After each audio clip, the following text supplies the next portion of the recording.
At 0430 hours local time, silence broke in the forested hills near Sunumi. A launch rail hidden beneath camouflage netting shuddered, then spat fire. The first Ukrainian An-196 Ludi drone shot into the dawn sky, its composite wings catching the faint light as it banked eastward.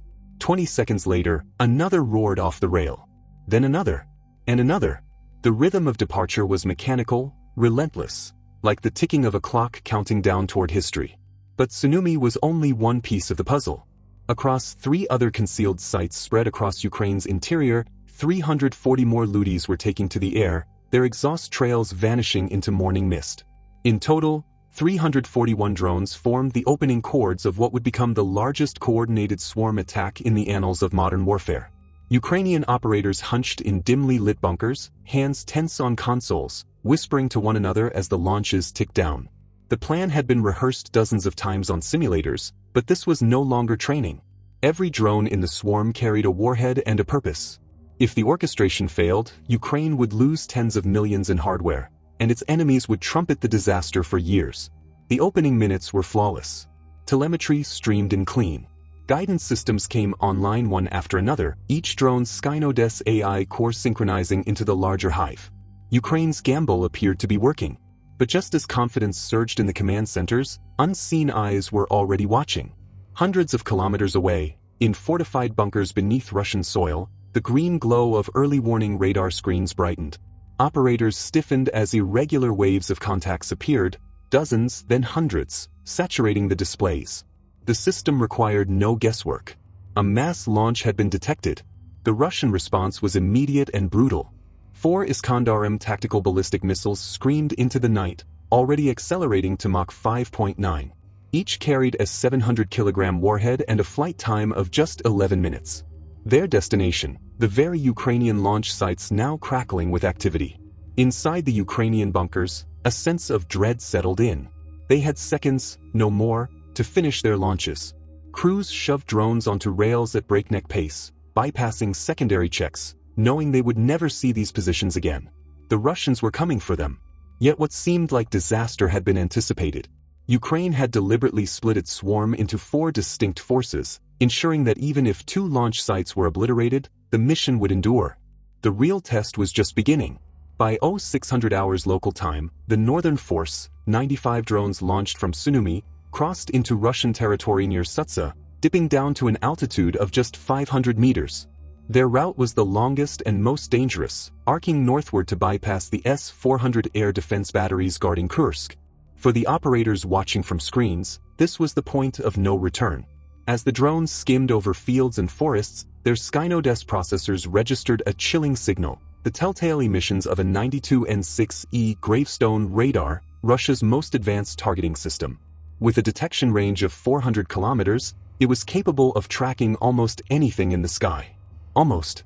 The An-196 Ludi, with its carbon fiber fuselage and minimal radar cross-section, didn't look like a drone to the Gravestone.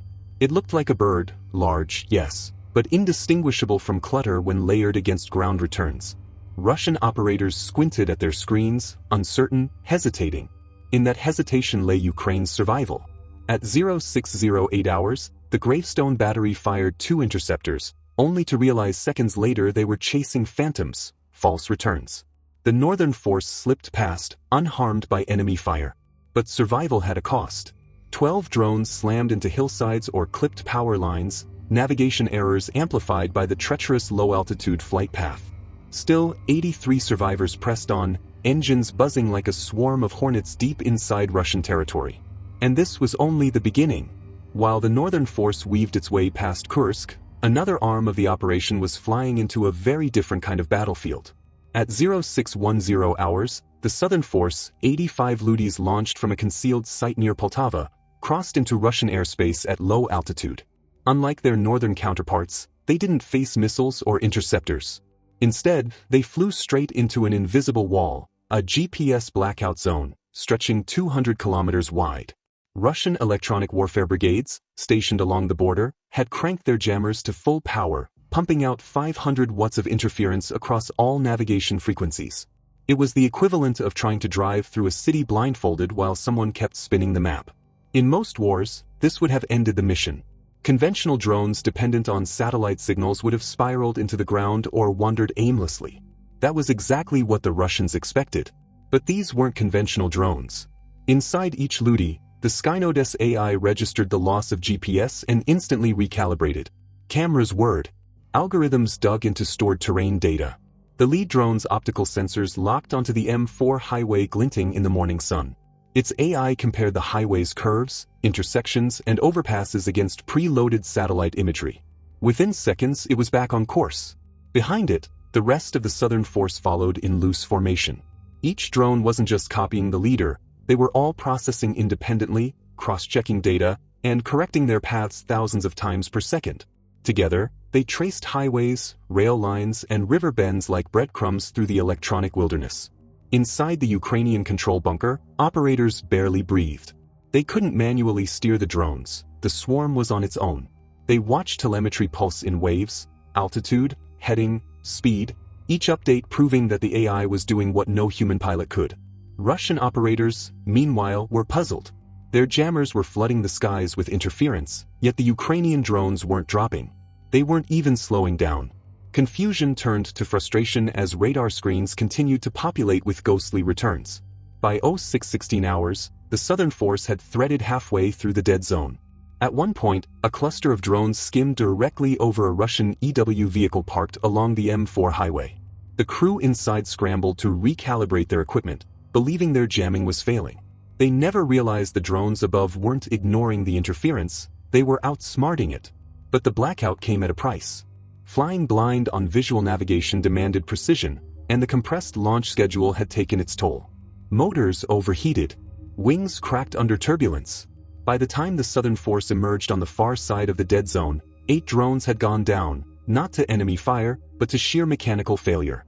Still, 77 Ludis remained, streaking westward at treetop level. They had done the impossible. Against an electronic barrier designed to halt armies, the Southern Force had pushed through with minimal losses. Yet their success would be overshadowed within minutes. Because while the South fought signals, the East was about to fight steel. At 0615 hours, just as the Southern Force cleared the dead zone, alarms wailed at Voronezh Air Base. 4 Su-35 flankery fighters were scrambling into the dawn, each armed with 12 R-77-1 air-to-air missiles. Their orders: intercept the swarm. And the Eastern Force, still 65 strong, was directly in their path. By 0615 hours, the roar of engines shattered the calm over Voronezh Air Base. 4 Su-35 flankeries lifted from the tarmac, their afterburners blazing streaks across the pale horizon. Each fighter carried a full loadout, 12 R-77-1 air-to-air missiles primed for drone hunting. The Russian command believed this would be easy. After all, they were sending some of their most advanced aircraft against what they considered flying toys. The lead pilot, callsign Berkut, quickly split his formation. He and his wingmen banked north, while the second pair swept south, fanning out to box the swarm. On their radars, the Ukrainian drones barely appeared as faint scratches, flickering dots against a cluttered background. Small targets, low altitude, Berkut muttered into his comms, his frustration audible. The Herbie radar, optimized for tracking fighter-sized threats, struggled to distinguish the Ludis hugging terrain at just 200 meters above farmland. Desperate for clarity, Berkut dove lower. His jet cut through mist and tree leans at 1,000 meters, dangerously close to ground fire. Sweat pooled beneath his helmet as his scope finally locked onto a cluster of returns. He thumbed the missile release. With a shriek, the first R-77-1 streaked away, its seeker chasing the heat of a drone engine. Seconds later, a bloom of fire erupted below. One Ukrainian drone disintegrated, spiraling down in a flaming arc. The first kill of the morning. But the victory came with a bitter realization. At 25 million rubles per missile, roughly $270,000, each intercept was costing Russia more than 10 times the value of a single Ludi drone, which Ukraine produced for under $200,000. The math was brutal. Each success was an economic defeat. Still, the Russian pilots pressed on. Missile after missile streaked across the sky, chasing faint heat signatures, detonating in blossoms of flame. Ukrainian operators, watching from afar, grimaced as telemetry vanished. One drone lost, then another, then another. But the Ludis didn't panic. They couldn't. The Skynode's AI adjusted in real time, redistributing flight paths, scattering into loose webs that forced Russian radars to chase ghosts. Some drones dropped altitude to skim rivers, their shadows blending with the water. Others surged upward in sacrificial bursts, drawing missiles away from the main formation. By the time Berkut's formation expended its payload, the numbers told a lopsided story. The Russians had fired 32 missiles in under 20 minutes, nearly emptying their racks, and destroyed only 15 drones. The Ukrainian operators exchanged glances. 15 gone was painful. But 65 Ludies still flew, wings steady, engines humming. The swarm had absorbed the assault and kept moving. The Russian pilots, low on fuel and weaponry, had no choice. Returning to base, Berkut snapped, his voice tight with frustration. They turned back, leaving behind a sky still buzzing with survivors. For Ukraine, it was another lesson. The swarm's strength wasn't just numbers, but resilience. Where traditional aircraft squadrons could be broken with a few well-placed missiles, the Ludies adapted, absorbed, and kept going. Yet the Eastern Force had only survived the fighters because of luck and sacrifice. What came next was no accident. At 0622 hours, far behind the three main arms of the mission, another force emerged. 80 decoy drones, old commercial models retrofitted with crude warheads and radar reflectors, rose into the sky. Unlike the sleek Ludies, they weren't built to survive. They were built to die loudly. Climbing to 5,000 meters, they lit up the radar spectrum like a fireworks show. Their reflectors magnified signatures until they appeared to Russian operators as cruise missiles heading straight for Moscow. The sacrifice had begun. At 0622 hours, while the northern, southern, and eastern forces pressed forward at treetop level, a fourth arm of the operation came alive. From an abandoned airstrip in central Ukraine, 80 decoy drones clawed into the sky. They were old, ungainly machines, commercial UAVs stripped down and modified with crude autopilots, improvised radar enhancers, and small explosive charges. They had no chance of reaching the target. They weren't supposed to. Their mission was simple: die for the swarm. Climbing to 5,000 meters, their reflectors activated, broadcasting signatures far larger than their true size. On Russian radar screens, they didn't look like clunky civilian drones. They looked like cruise missiles, dozens of them, streaking toward Moscow itself. In underground command bunkers, alarm bells rang. Operators shouted over one another, pointing to screens that filled with blinking symbols. The reports escalated up the chain in minutes. Multiple inbound cruise missiles, vectoring for the capital. Within moments, the Russian response machine lurched into overdrive. At Lipetsk Air Base, 6 more Su-35s roared off the runway, climbing to intercept.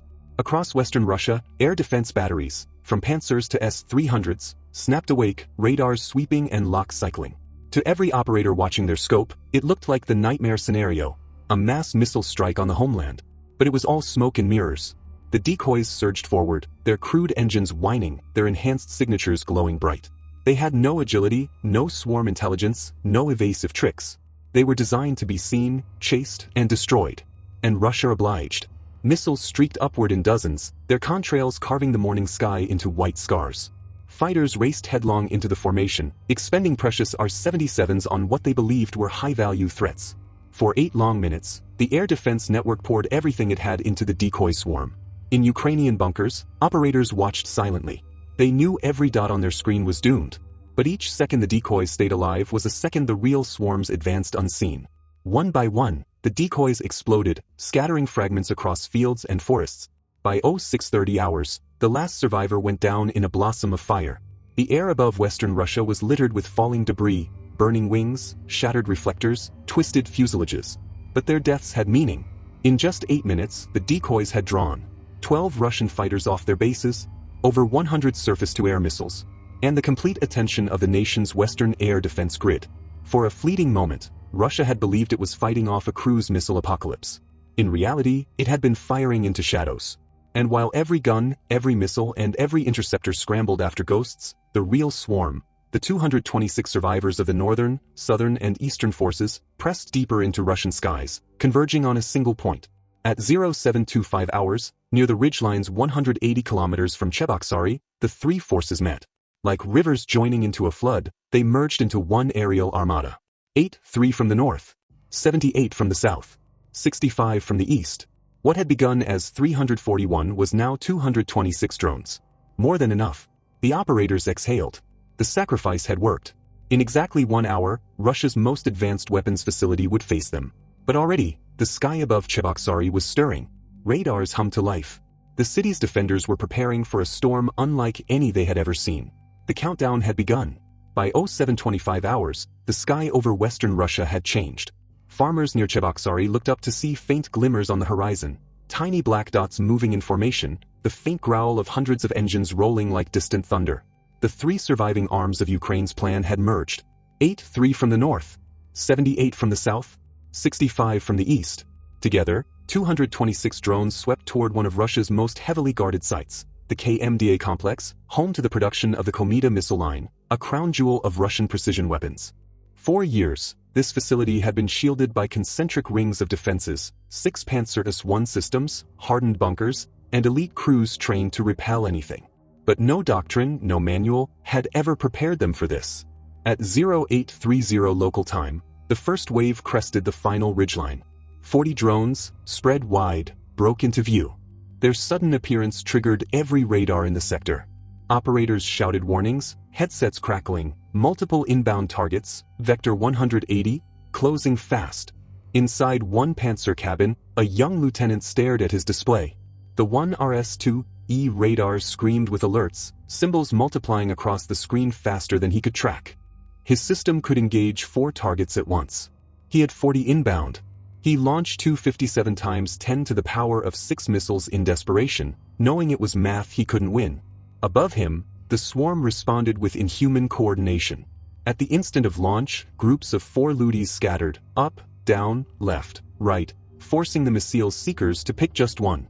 The Skynode's AIs whispered to each other in encrypted bursts, executing maneuvers no human pilot could match. 1 drone died in fire, 3 streaked through the gap. On the eastern perimeter, another Panzer faced its nightmare, 45 drones diving in staggered tiers.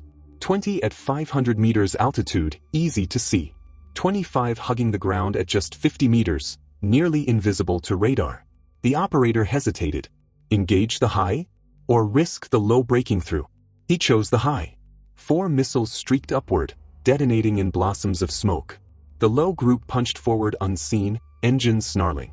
Then something unexpected happened. The Ukrainian swarm turned Russia's own weapons against them. As missiles climbed, their white contrails smeared across the sky. The next wave of drones darted into the smoke trails, using them as cover. Heat plumes masked infrared seekers, white vapor hid them visually, and the dense chemical mix confused radar returns. From the ground, it looked like chaos. In reality, it was cold strategy. By 0831, the Panzers switched to their last line of defense. Twin 2A-38M 30mm autocannons opened up, tracers slicing the sky into webs of orange fire. 6 separate streams interlocked into a deadly lattice. But the drones slipped through like water through a sieve. For every one destroyed, 5 more advanced. The third wave, 50 drones strong, approached in loose cloud formation. No neat lines, no predictable vectors, just a living storm. When tracers concentrated on one cluster, others surged forward. When a gun swiveled away, the targeted drones darted back into the gap. At 0832 hours, the Russians played their hidden card. A 7th Panzer, previously concealed in hardened revetments, lit up its radar and launched 6 missiles simultaneously. The Ukrainians had expected this. The 4th wave, 51 drones strong, executed their most sophisticated countermeasure. Flying in tight clusters, they mirrored one another's movements, creating dozens of identical radar reflections. The missiles, designed to track large aircraft, lost lock amid the shimmering chaos. For the Russian crews, the battle turned into a nightmare.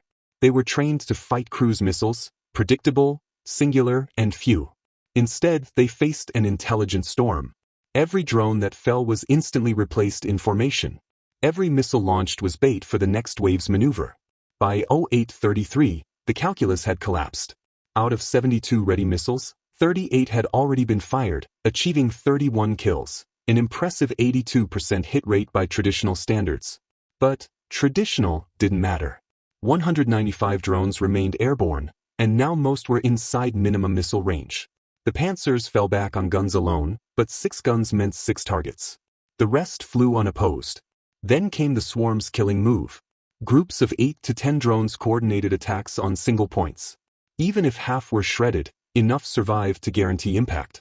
15 Ludis converged on Building 2, the KMD antenna assembly. Another 12 dove toward Building 3, the support facilities. 20 streaked toward the main production hall. This was not random. This was systematic destruction. Each drone had mapped defensive arcs, reload times, traverse limits, and blind spots. The late arrivals exploited them mercilessly. They weren't just attacking. They were dismantling a defense network in real time. At 0834 hours, the Panzer crews reached the breaking point. Guns overheated. Ammunition belts ran dry.